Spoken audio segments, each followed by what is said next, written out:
I'm Marquitta Davis for Specs Howard TV. Today I'll be talking to Investigator Brian Fountain about his thoughts of crime prevention in the city of Detroit. Investigator Brian Fountain has many good steps on how to keep yourself out of harm's way. Being able to read what we call pre-crime indicators. For instance, you see 5 or 6 juveniles who are milling about a gas station and they don't seem to be either pumping gas or going inside the gas station. That's an indication that something might be afoot. Also, being aware that 3 or 4 individuals might be in a car watching them, and as the person is walking through the parking lot, they'll simply ignore the person, which is the worst thing that you can do.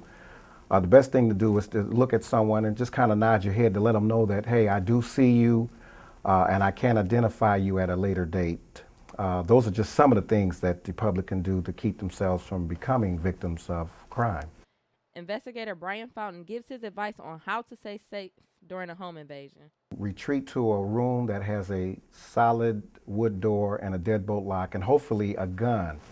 Some of the things that they can do to protect themselves to prevent a home invasion from happening is to have a good alarm system, a dog, make sure that they have a solid wood frame, solid front, side, and back doors, and that the screws inside the hinge side of the door and the strike plate side of the door are at least 2 to 3 inches in length.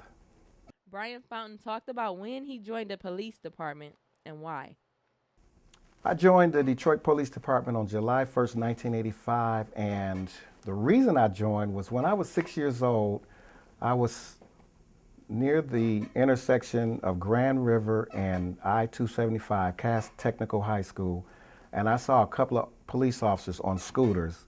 And as a 6-year-old, I thought that was the coolest thing in the world, and that has stayed ingrained in my mind since I was 6. Lieutenant Terry Herbert talks about his goals of the Detroit Police Department.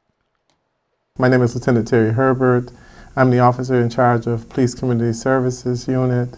It's a unit within the Detroit Police Department that actually goes out into the community and talks to people about ways to protect themselves and their property. A number of our programs are actually mirrored by other municipalities. We get calls from all over the country from police departments requesting information on our programs that have had great success and tremendous upside. The police department is alive and well. Today it was reported in the media that homicides have actually gone down to a almost historic low. The numbers that were reported today, we haven't had those numbers since the late 60s. I'm Marquitta Davis, closing this session about the Detroit Police Department. Today I learned that we have one of the best crime fighting units in the world, and people actually call us to get tips. So with that, know that you're safe in the city of Detroit somewhat. Thank you.